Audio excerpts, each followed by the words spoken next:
ನಿಮ್ಮ ಹುಟ್ಟಿದ ದಿನಾಂಕದ ಪ್ರಕಾರ ಹೊಸ ವರ್ಷ ಅಂದ್ರೆ 2026ರಲ್ಲಿ ನಿಮ್ಮ ಬದುಕು ಹೇಗಿರಲಿದೆ ಮತ್ತು ನೀವು ಇಡಬೇಕಾದ ಹೆಜ್ಜೆಗಳೇನು ಎನ್ನುವುದನ್ನು ನೋಡೋಣ.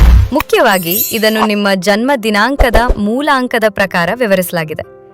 ಎಷ್ಟೇ ಕಷ್ಟ ನಷ್ಟ ಎಂದುಕೊಂಡ್ರೂ ನಿಮ್ಮಿಷ್ಟದ ದೇವರ ಮೇಲೆ ನಂಬಿಕೆ ಇಟ್ಟು ಮುಂದಿನ ಹೆಜ್ಜೆಗಳನ್ನು ಇಡಿ. 3, 12, 21 30ನೇ ತಾರೀಕಿನಂದು ಹುಟ್ಟಿದವರಿಗೆ 2026 ಉತ್ತಮ ವರ್ಷ. ಅದೃಷ್ಟ ಒಲಿದು ಬರಲಿದೆ, ಖ್ಯಾತಿ ಮನ್ನಣೆ ಸಿಗಲಿದೆ, ಮುಟ್ಟಿದ್ದೆಲ್ಲ ಚಿನ್ನವಾಗಲಿದೆ. 8, 17 26ನೇ ತಾರೀಕಿನಂದು ಹುಟ್ಟಿದವರಿಗೆ 2026 ಆರ್ಥಿಕವಾಗಿ ಉತ್ತಮ ವರ್ಷ. ಅಧಿಕಾರ ಬಡ್ತಿಗಳು ಸಿಗಲಿದೆ. 1, 10, 19ನೇ ತಾರೀಕಿನಂದು ಹುಟ್ಟಿದವರಿಗೆ 2026ರಲ್ಲಿ ಮಾಡಿದ ಕೆಲಸಕ್ಕೆ ಉತ್ತಮ ಫಲಿತಾಂಶ ಸಿಗಲಿದೆ. ಆತ್ಮವಿಶ್ವಾಸ ಹೆಚ್ಚಲಿದೆ.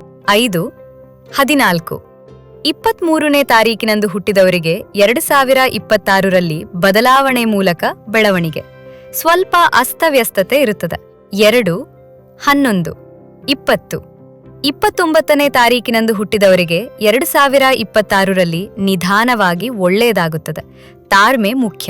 7, 16 20 25ನೇ ತಾರೀಕಿನಂದು ಹುಟ್ಟಿದವರಿಗೆ 2026 ಮಿಶ್ರ ಫಲ ತರುತ್ತದೆ. ನಿಮ್ಮ ಬಗ್ಗೆ ನಿಮಗೆ ಸ್ಪಷ್ಟತೆ ಸಿಗುತ್ತದೆ. 6, 16 24ನೇ ತಾರೀಕಿನಂದು ಹುಟ್ಟಿದವರಿಗೆ 2026ರಲ್ಲಿ ಸಂಬಂಧಗಳೆಲ್ಲ ನಾಟಕೀಯವೆನ್ನುವುದು ಗೊತ್ತಾಗುತ್ತದೆ.